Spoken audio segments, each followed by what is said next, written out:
And here on this punt return, he kind of gets to the sideline here. He picks up a good block, but see how he eliminates the angles here? Those three Right. guys there at the end kind of had a little bit of an angle on him towards the end. He just outruns every angle, which is a good sign for a young player. Keep in mind now, this kid's a freshman. When you're back there, you got guys taking all different kinds of angles, and your ability to move within that and get past everybody, that's like innate, right? That's not, to me, that's not a learnable skill. Yeah, that's what That's I'm like saying. a, Like some of it's just yeah. God given. You know what I mean? How to Get a College Football Scholarship, a series where we evaluate active high school football players, break down their game film, share with them what they need to do to get better, and then share with them what division they have the best chance of getting a football scholarship in. And lastly, and most importantly, we share with them what they need to do to get to the next level or the next division in the recruiting process. And joining me as our head recruiting coach here at Next Play, Brian Overton, who has 15 years of Division One college football recruiting experience. So, Brian, share with us, who are we breaking down today? What position do they play? Let's get the ball rolling. Yeah, got a good young player today. We try to mix it up, do some some older guys, some younger guys, just so people can understand the difference in the evaluations and more of a projection for a younger guy. And obviously, the older you get, the closer we can hone in on it. So we're doing a younger guy today, a 2028, good young player, Easton Brown. He's about 5'11", about 170. He Okay. plays a lot of different things. He's a two-way player, and he's a big-time return guy. So he's got a lot of value already. Without watching the whole tape, obviously, I've got him. I like him a lot as an offensive player and a returner, which is where I think his future is going to be. But with his size and his movement skills, I wouldn't be shocked if people, were interested at, safety as well, somewhere longer down the line. But I think his tape right now translates well on offense as a returner. And I'll jump in here and I'll show you what I'm talking about. So So this he's first, 5'11", real quick, yeah, 5'11", 165. Is that what you said? yeah, 5'11", 165, 170. It looks like, is what I would ballpark it right now. Okay. All right, let's see it. Um, It looks like we're going to get a return right off the bat, aren't we?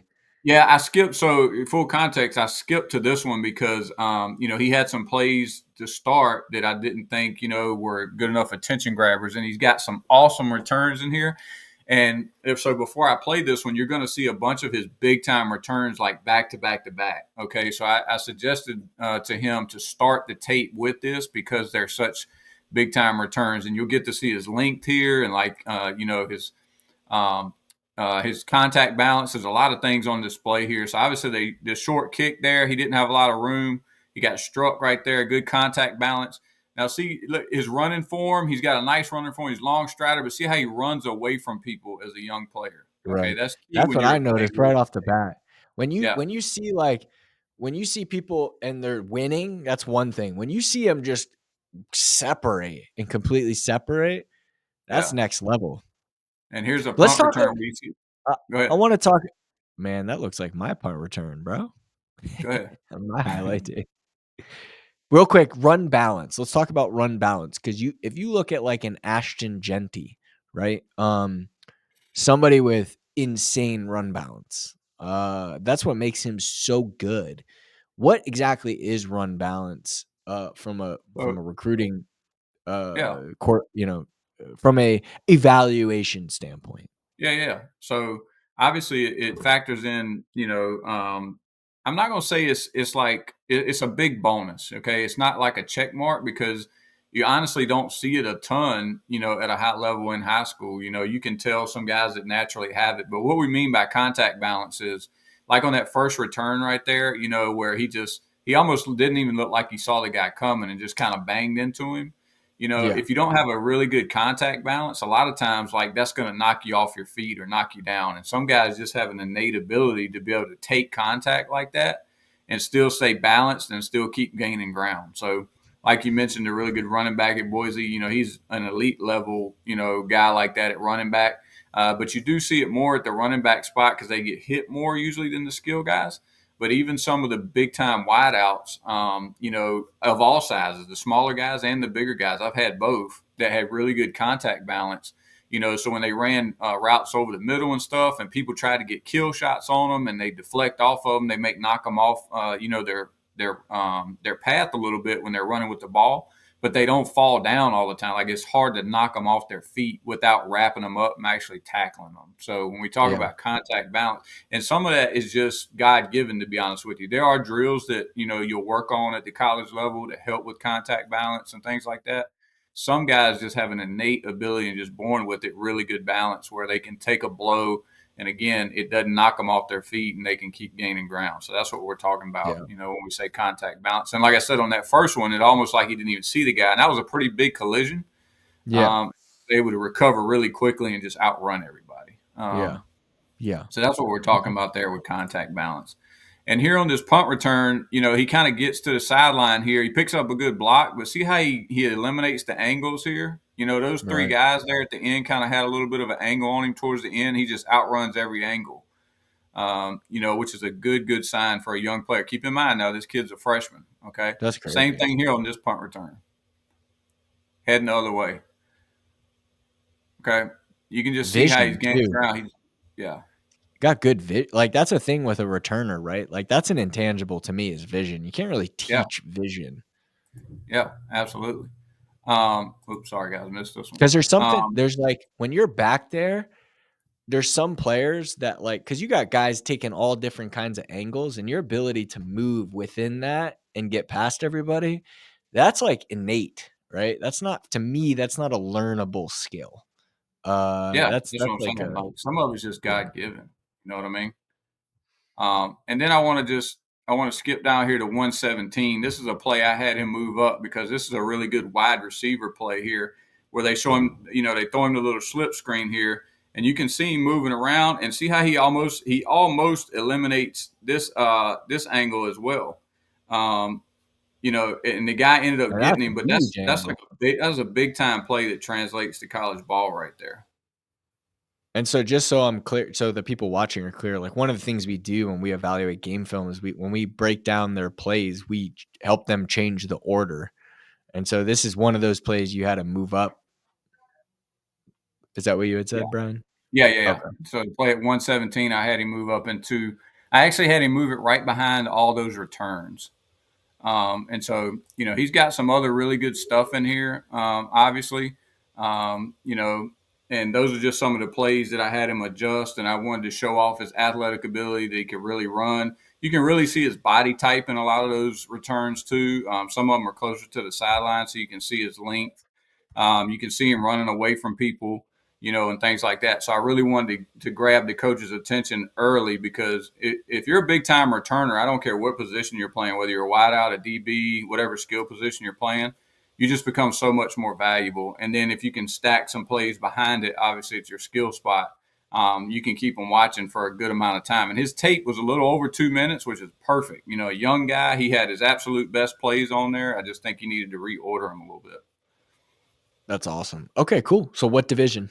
What division that does he have the best chance to get a scholarship at? Yeah, and so again, I want to just keep reminding people when you do a guy this young, okay, some of it is right where they are right now, some of it is a projection. So it's a combination of the two. Because when you're talking about a freshman, he's got a whole off season right now he's heading into, and he's got a whole 3 years worth of tape left. So you have to keep that in mind. Okay, so some of it is where he's at now, some of it is a projection. I feel really, really confident right now, with the tape that I see now of targeting NAIA Division II schools right away, okay, as a freshman because of his size, because of his length. He can run. He's got position flex and his special teams value. And again, we didn't watch much of his safety tape at all and he's got some good safety stuff. But I would not be shocked if somebody liked him at safety. I just personally like him as a skill guy on offense. I think he's really good with the ball in his hands. So that's what I'm projecting him as an offensive player. So I feel really good about right now targeting those divisions. But I would not. I also put FCS in his evaluation because I would not be shying away if I was him from going to FCS camps in this cycle. In this camp cycle because I think again for all the reasons I just mentioned. That he can get on some radars early at the FCS level for sure. That is by no means, I don't think, his ceiling. But again, in a player this young, you want to be, you want to feel really good about what you're telling them currently, who to target. So I feel really comfortable in those areas right now as a young player. If he does things like, and I told him to get better, I know we're going to get to this question, Yeah. What but does to he need to get do better, next level? I just simply gave him the basics, right? Because he's got good size already. He needs to focus on the basics: bigger, stronger, faster. Okay. If he does those three things, and I also told him, to do a lot of, as much change of direction as he can to help him as a returner, to help him make people miss in space, make more explosive plays. But if he just does the basics of a skill guy, what a skill guy's asked to do, his evaluation is going to level up. I mean, I just can't see how it's not. If he's got the work ethic and really gets after it and works hard, I just don't see if those things happen, how he can not level up his evaluation over time. Got it. Okay. I love it, man. I love it. Okay, good. Um, and I agree. I think from a when on offense, you think he's gonna be more slot or running back?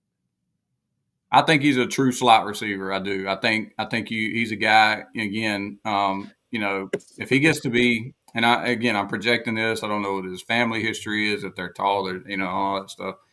But even if he gets, say, he grows another inch at the most, and he ends up being 6 foot, 185 pounds, or whatever it is, and he's much more dynamic, which I think he will be by the time his recruitment starts to heat up. I think he's a prototypical slot guy.